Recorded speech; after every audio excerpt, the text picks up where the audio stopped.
Hello, my name is Dr. Ryan Anderson. I'm one of the co-founders of Telos U. I'm here today to teach you a little bit about one of our primary tools that we use here at Telos U. This is one of those tools that we found that when we understand it well and when we use it consistently, it goes a long way towards helping things go right. And also, when things go wrong, it's a big part of helping us know the right things to do to get things back on track. This is one of the key skills that we're going to want to help you become very confident in using during your time with us at Telos U. So the relationship continuum has to do with understanding both ourselves and other people and how that guides us towards helping things go right and solving other problems. You'll notice that the relationship continuum is divided into four segments. Two are green, one is yellow, one is red. And then underlying are two tools that are a part of everything that we do. So today I'm going to spend a lot of time talking about the green, yellow, and red portions, and just a little bit of time talking about the other pieces. And you'll notice that in each one of these portions, there are specific other skills that are mentioned that are useful in that portion. This webinar won't train on those skills. You'll receive training on that at another time. But this is a tool that I've found that when we are using it consistently and combining it with the processing approach, it does about 80% of the heavy lifting that we need to do here. It's important to recognize what the relationship continuum is talking about. The right thing to do in any given situation is largely determined by what state the other person is in and what state we are in. This is a matter of brain physiology. See, when you and I are relatively calm and collected, that front part of our brain here, our prefrontal cortex, that's the part that does thinking, reasoning, that can think long term, that can be creative, that can be flexible. That's active. And that's really the part of the brain that we want to have active when we're trying to make plans or solve problems, because that's the part of the brain that has the equipment that's good at that. But when we are under stress, when there's too much information in our funnel, when we have too much anxiety that's not been processed, that activity in our prefrontal cortex begins to really greatly diminish. And more energy moves towards the back part of the brain, back here in the brain stem, or the parts of the brain that sometimes are called the lizard brain, because that's the part of the brain that a lizard has as well. Now, that part of the brain is focused more on basic survival instincts, fight, flight, freeze, or fawn response, and isn't really good about thinking about the future, thinking about what we value. It's not good at being flexible. It's not good at solving problems. And so one thing to keep in mind is that when we're trying to solve problems, we do an awful lot better when the part of our brain that is good at solving problems is activated. And if we try to do those kinds of activities while someone is still in the back parts of their brains, that usually ends up not only not helping, but can make situations work in a much worse off manner. And so what we want to do is begin to think about what state is our brain in? Are we in a spot where that prefrontal cortex is able to be active? And if we are, that opens up certain options for us that are likely to be successful. But if we're not, then we really need to think about the different set of options that are available to us and what we need to try to do. So we talk about the funnel model, which kind of works because also John Gottman thinks about the idea of being flooded. When there's too much information in your system, too much emotion in your system that hasn't been processed yet, there is a physiological change. And these are the symptoms that go along with it. You'll notice that your heart rate begins to spike. There's adrenaline pumping through your system. And it can be harder to focus on the issue. It can be easier to get stuck in your worries about your own safety, whether it's physical or emotional. People begin to be much less responsive to the other person's thoughts, feelings. Our empathy tends to decrease. We tend to develop sort of tunnel vision and become myopic in the way we're approaching things. We get very rigid and black and white, all or nothing, either or thinking. Muscle tension builds up, and in general, our body is no longer in problem-solving mode. it is in combat mode. And this is a terrible position to be in when we're trying to solve problems and maintain relationships. And so when we recognize we're flooded, that lets us know that it's not time for us to try to talk things through, to reason, to rationalize, to negotiate. What it's time to do, it's time to get unflooded, because otherwise we're going to be stuck in these rigid emotions and thoughts. We're going to be working without our critical thinking involved, and our problem solving is going to be pretty terrible. So when we recognize that we are flooded or the other person is flooded, we have to change our priorities in the conversation. No longer are we trying to accomplish what has been our primary objective in the conversation. Rather, our only objective, until that objective is complete, is to get ourselves and the other person out of the flooded state.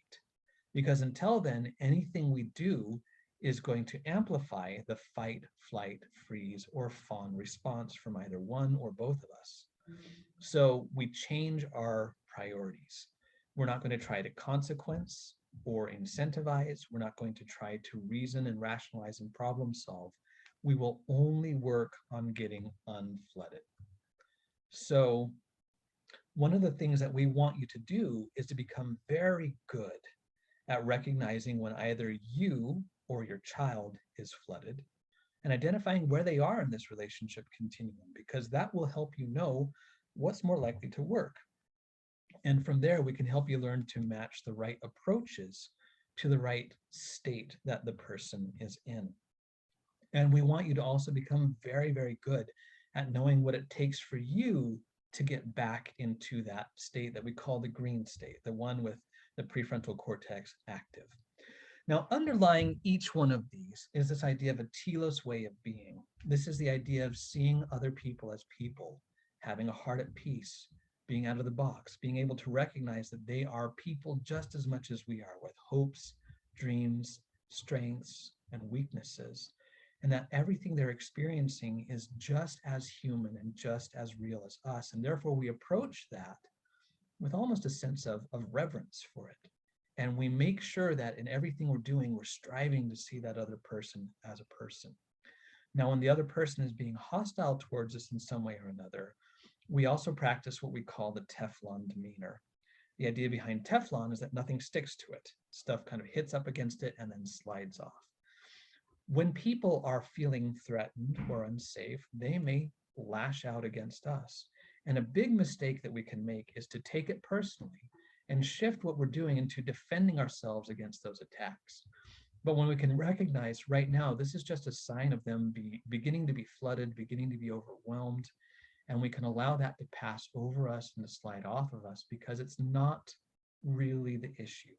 It's just an artifact of them being overwhelmed and flooded. And if we can recognize that, then that helps. Another thing that's really important is when they are giving us a problem, or our perception is that they're giving us a problem, we need to recognize that they are having a problem.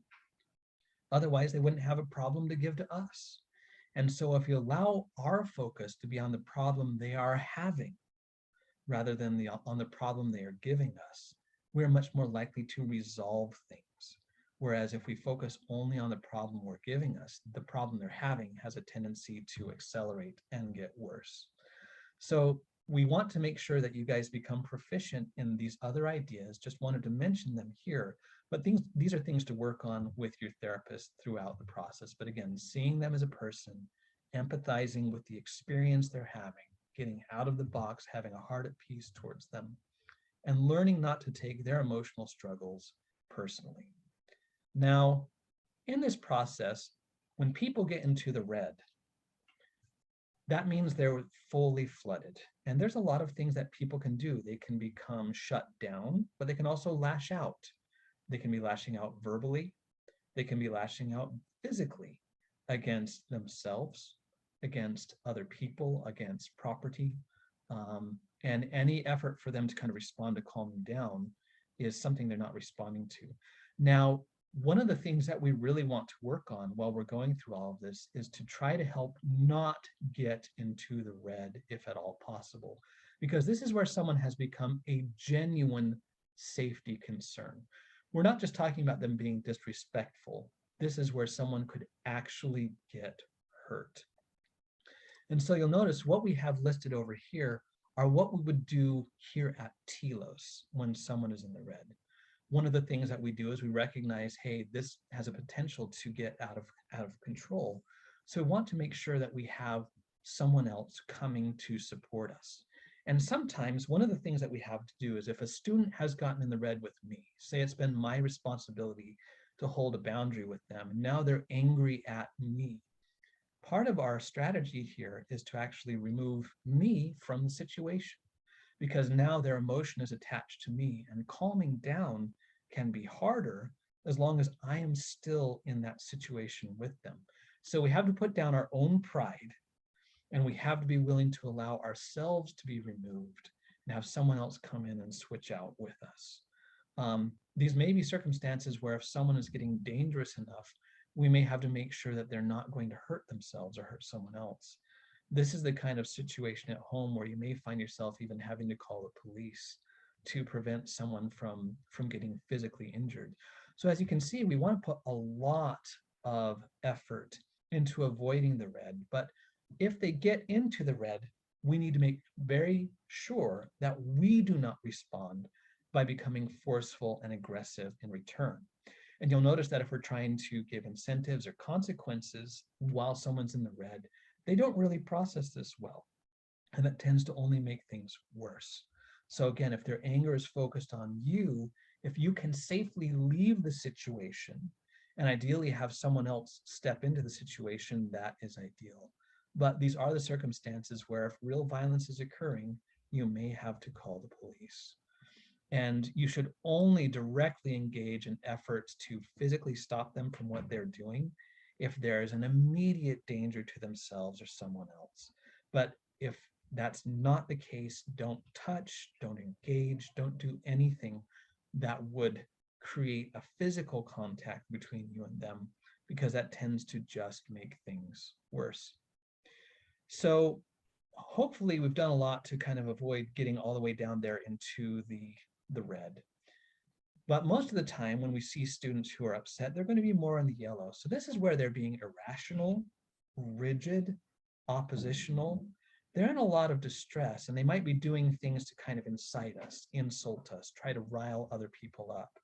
But there's not an actual physical danger to themselves or to other people yet. But in this stage, again, that prefrontal cortex isn't there. They're not able to be reasonable, rational. And so again, at this point in time, we're not in the green. All we're going to work on doing is trying to get out of the yellow and back into the green. So there's a couple things to keep in mind. While this is going on, we are still showing forth a great deal of warmth and love, even if they are being hostile. But there is a firm boundary. The boundary is, okay, we've gotten to a point where, we're being argumentative, this isn't being helpful. Our boundary is we either need to be able to calm down and change the way we're addressing this right now, or we need to back off and take an RNP, which is Telos for reflect and process. It's a way of self-soothing and self-care, and then re-engaging in a process. Again, that's something that if you haven't been trained in yet, talk to your therapist about it and they'll train you in it. But the idea is, look, we either need to redirect, and if you're not able to redirect, then we need to take an RMP to work on calming ourselves down, because otherwise we're just going to make the situation worse. But again, so you remain warm, but not stern. But you are firm in that saying, look, I'm not willing to engage in a conversation that's actually going to push things into a crisis. So we're going to back off.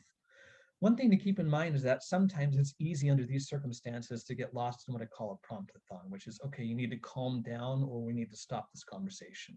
1 time, 2 times, 3 times, 4 times. And all that does is we're just continuing to push things along, and the boundary that we're setting doesn't actually matter. So when we get to the yellow, what we need to do is identify we're in the yellow. We give 1 prompt, and if they're not able to redirect and calm down, then at that point in time, what we do is we just move forward. You don't want to do it time and time and time again with the prompting, because that doesn't do anyone any good.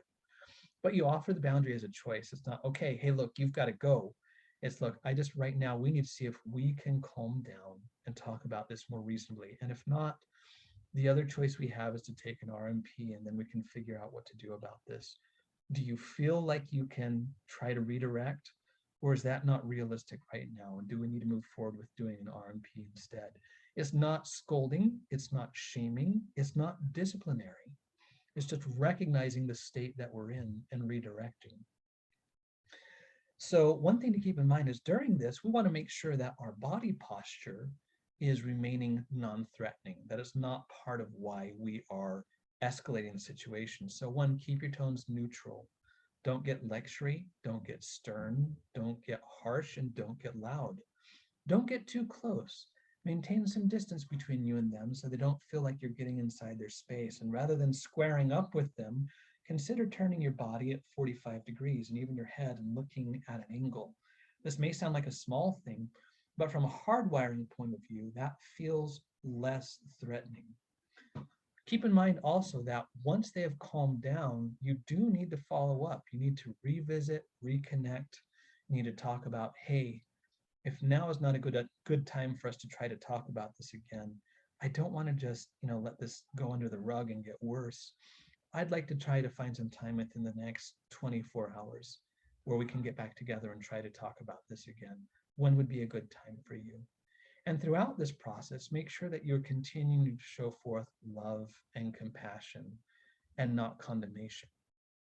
Now, the supportive approach, this is for when they're still in the green. So they're still able to be reasonable, flexible, they're in mild distress. And what's going on is they are having some kind of problem, some kind of struggle with something.